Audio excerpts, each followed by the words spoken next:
pinaiyak din ka eskwela niya. Bruce, wag mo sabihin, babae naman ang pinaiyak mo. Lalaki po. Lalaki, graduating. Malapit nang gumraduate ng elementary? Hindi ho, ng high school. Tingnan niyo ginawa niya sa estudyante ko.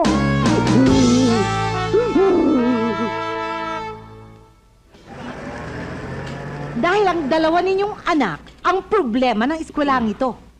Oh, for example, kanina lang. Oh. Yang si Barsa, ha? Ito? Ay may kinagat na kaeskwela niya. Uli-uli, huwag kang magpapayak ng kaklase mong babae, ha? Anong babae? Lalaki ang pinaiyak niya at sinampal pa. Hindi naman yata ako maniniwala dyan, Mrs. Principal. Anong ibig mong sabihin? Ang ebidensya. Aber, nasaan ang ebidensya nyo? Meron ho! Ito, tingnan nyo! Sariwang-sariwa pa! Ang tapang talaga ng anak ko. Talagang matapang. At yan namang anak ninyo na si Bruce. Ngayon lang, may pinaiyak din ka eskwela niya. Bruce, wag mo sabihin, babae naman ang pinaiyak mo. Lalaki po. Lalaki, graduating. Malapit nang gumraduate ng elementary? Hindi ho, ng high school. Tingnan niyo ginawa niya sa estudyante ko.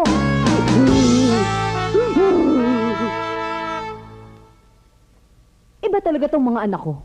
Oo nga, talagang iba. Kaya kailangan ninyong disiplinahin ng mga yan, ha? Ang pagdisiplina sa mga ganyang klaseng bata nagsisimula sa loob ng tahanan. At isa pa, kaya ko kayo pinatawag dahil sa Friday may field trip ang mga bata. Siguro alam na naman ninyo yun dahil nagpadala kami ng sulat sa mga magulang. Natanggap ko. Ngayon, ang gusto ko, sumama kayong dalawa bilang volunteer parents. Pero di tulad ng ibang volunteer parents na ang binabantayan ay maraming bata. Ang babantayan ninyo ay ang dalawang anak niyo lang na yan. Okay? Oo po. Sige po, magpapaalam na ho kami. Sige ho, alis na ho kami. let's go. O Bruce, mga gamit mo, tingnan mo. Baka may kulang pa. Oh, anak, bakit? Hindi ko po mahila Kompleto na ba yan? eh! Pare yan lang eh. Papa kayo! Mama! Ano nangyari sa inyo? Mahal! Alam mo, Grace, palagay ko tama rin yung principal eh. Ikaw ba hindi ka na mapipigilan muna magtrabaho pansamantala? Eh, paano? Yung mga bata wala nang nakikitang magulang. Wala kamisan, wala ako. Eh, sino pa titingin sa mga bata? Eh di ikaw. Dati mo na naman ginagawa yun, di ba? Tsaka, ayaw mo noon, matutulungan pa kita sa mga gastusin dito sa bahay. Ayoko. Basta ang gusto ko, huwag ka muna magtrabaho. Walang pag-uusapan, walang away. Hoy, Andy! Hindi pa pinapanganak sa mundong to ang pipigil sa mga kagustuhan ko. Basta, magtatrabaho ako. Kung gusto mo ikaw ang tumigil sa pagtatrabaho mo, tsaka isa pa, huwag mo ako sinisigawan, ha? Hoy! Babaeng meta to. Kung gusto kong sumigaw, sisigaw ako. Palibhasa kulot ka, siguro pumasok yan hanggang sa utak ko, no?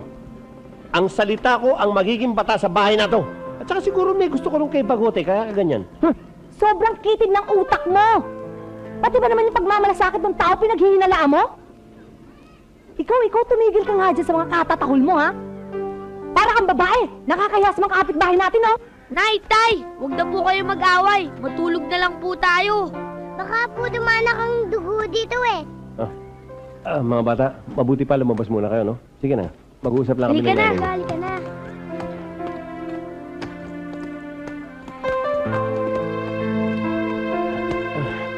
Hoy, babae.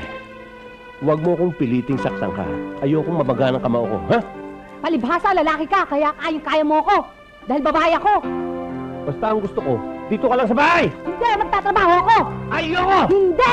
Ganun, ha?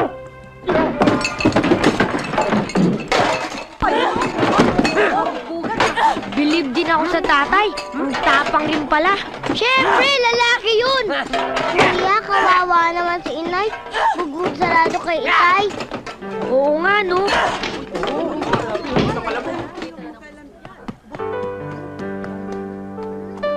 Huwag kayong mag-alala mga anak. Babalikan ko kayo. Inay! Inay! Inay! Saan pupunta? Bakit ganito?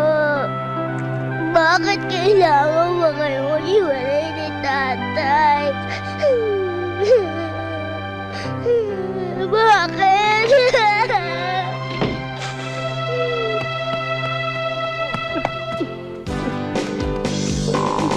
Sasha!